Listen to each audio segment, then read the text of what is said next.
성도 여러분 안녕하십니까? 요한계시록 10분 강해 121번째 시간입니다.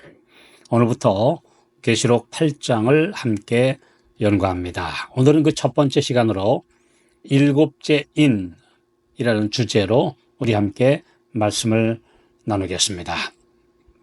계시록 8장 1절 일곱째 인을 떼실 때 하늘이 반시 동안쯤 고요하더니, 계시록 6장에서 여섯째 인을 떼실 때 이 지구 역사의 마지막 시대에 있을 장면이 보여졌습니다.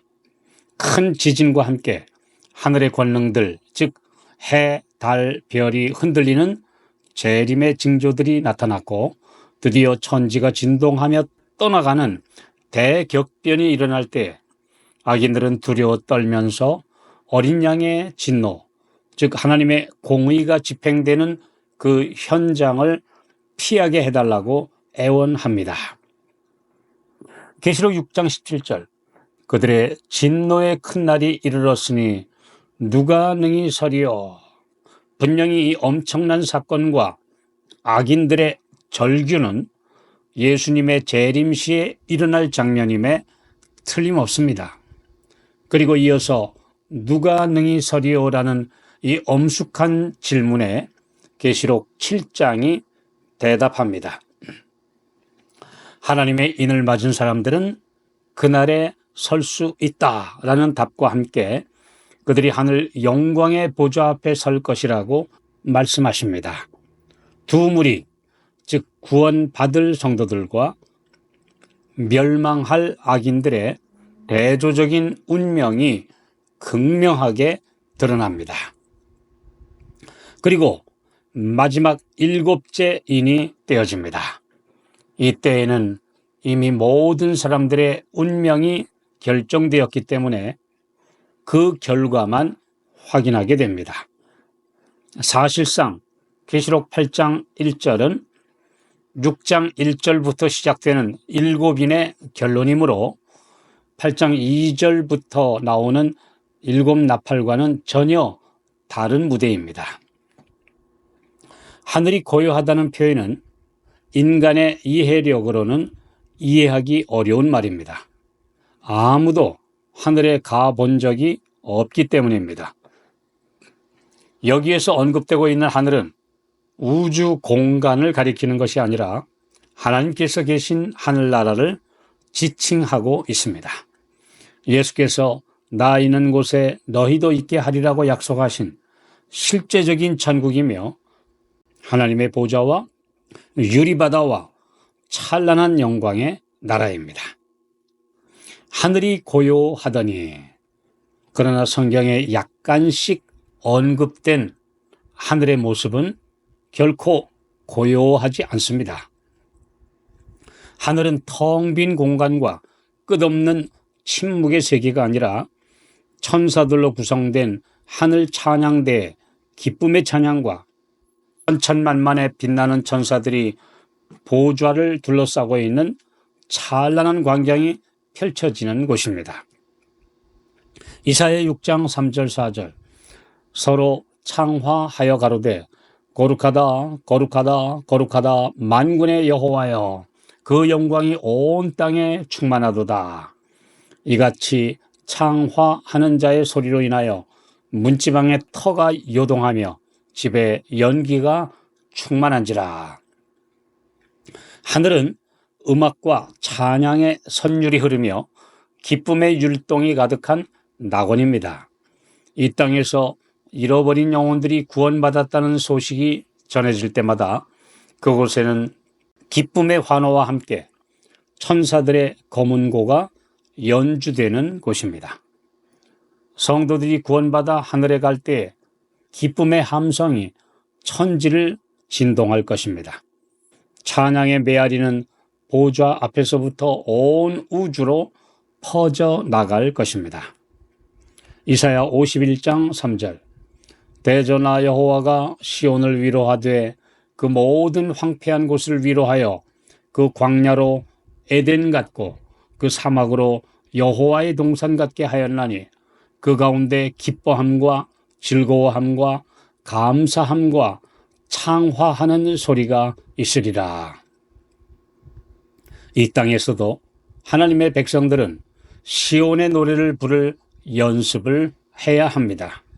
불평과 원망과 탄식이 아니라, 그리고 저주의 음성들이 아니라 감사와 찬양을 부르므로 하늘 찬양대와 연합할 준비를 해야 합니다. 주님은 그분의 백성이 기뻐하며 즐거움으로 찬양할 때 영광을 받으십니다. 이사야 43장 21절, 이 백성은 내가 나를 위하여 지었나니 나의 찬송을 부르게 하려 함이니라. 스바냐 3장 14절, 시온에 따라 노래할지어다, 이스라엘아 기쁘게 부를지어다, 예루살렘 따라 전심으로 기뻐하며 즐거워할지어다. 에베소서 5장 19절, 시와 찬미와 신령한 노래들로 서로 화답하며 너희의 마음으로 주께 노래하며 찬송하며. 드디어 구속 사업이 완성되어 온 우주에서 영원히 죄와 반역이 없어질 때 천사들과 구원받은 성도들을 포함해 이루 말로 표현할 수 없이 웅장한 연합 찬양대가 구성될 것인데, 곧 모든 만물의 연합 찬양입니다.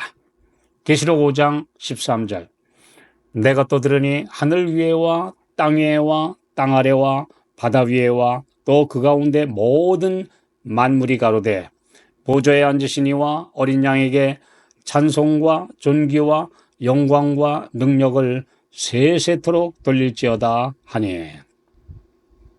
이렇듯이 하늘은 고요하고 텅 빈 곳이 아닌데 어떻게 반시 동안 고요한 일이 일어날까요? 하늘이 잠시 동안 텅 비는 사건이 분명히 일어날 것이기 때문입니다. 그 이유는 하나님의 아들의 성육신과 십자가, 그리고 부활하여 승천하사 그 피의 효력을 가지고 중보하시는 구속사업으로 하늘에 갈 진귀한 성도들이 준비되었으므로 온 하늘이 그들을 영접하여 데리고 가기 위해 이 지구로 내려오기 때문입니다. 스가랴 14장 5절, 나의 하나님 여호와께서 임하실 것이요 모든 거룩한 자가 주와 함께 하리라. 보좌를 받드는 네 생물의 번갯빛 같은 모습과 활동, 그리고 보좌를 둘러있는 24장로들의 경배와 찬양, 하늘과 땅을 분주하게 오가는 천사들의 모습이 다 멈추게 되므로 하늘은 일시적으로 적막하게 됩니다. 온 우주의 왕자들을 극진하게 환영하고 영광의 수레에 태우기 위해 모든 하늘이 총출동하게 됩니다. 요한복음 14장 3절에 내가 너희를 영접하여 나 있는 곳에 너희도 있게 하리라는 예수님의 약속이 실현되는 것입니다. 반시 동안쯤이라는 시간은 얼마 동안을 의미할까요? 이 헬라어 호스 헤미오리오는 시간의 범위를 뜻합니다.